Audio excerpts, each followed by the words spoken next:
আসসালামু আলাইকুম everyone, welcome back to my channel. আশা করছি সবাই অনেক ভালো আছেন, আমিও ভালো আছি আলহামদুলিল্লাহ। আজকের ভিডিওতে আলোচনা করব সিকোয়েন্স অফ ডিসক্রিপটিভ ওয়ার্ডস নিয়ে। তো যারা জানেন না ডিসক্রিপটিভ ওয়ার্ডস কি, তাদের জন্য বলছি ডিসক্রিপটিভ ওয়ার্ডস হচ্ছে বর্ণনামূলক শব্দ।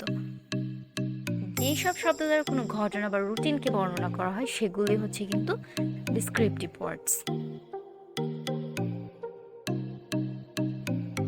আর সিকোয়েন্স হচ্ছে কি ক্রম। তো আজকে যেই সব শব্দ আমরা শিখব সেগুলো দিয়ে আমরা কোনো রুটিন বা কোনো ঘটনাকে বর্ণনা করতে পারবো। তো বেশি দেরি না করে চলো শুরু করা যাক।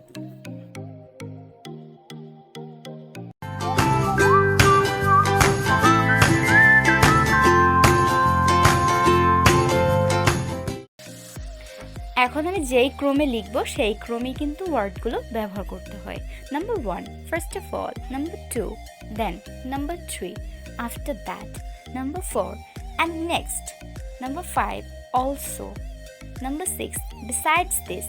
Number 7, in addition to. Number 8, moreover. Number 9, later on. Number 10, finally. Number 11, this. First of all, প্রথমে। Then, তারপর। After that, তারপর। And next, তারপর। Also, আরো। Besides this, তাছাড়া। In addition to, তাছাড়া। Moreover, তাছাড়া। Later on, তারপর। Finally, সবশেষে। Thus, এইভাবে। তো চলো আমরা এক্সাম্পলের মাধ্যমে দেখে নিই এগুলো বাক্যে কিভাবে ব্যবহার করতে হয়।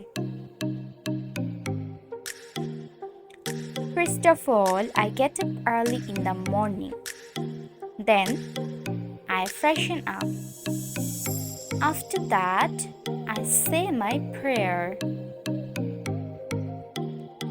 And next, study my lesson. আশা করি বোঝা গিয়েছে। ভিডিওটি ভালো লাগলে ভিডিওতে একটি লাইক দিতে ভুলো না, আর আমার চ্যানেলটি সাবস্ক্রাইবও করো। Thanks for watching.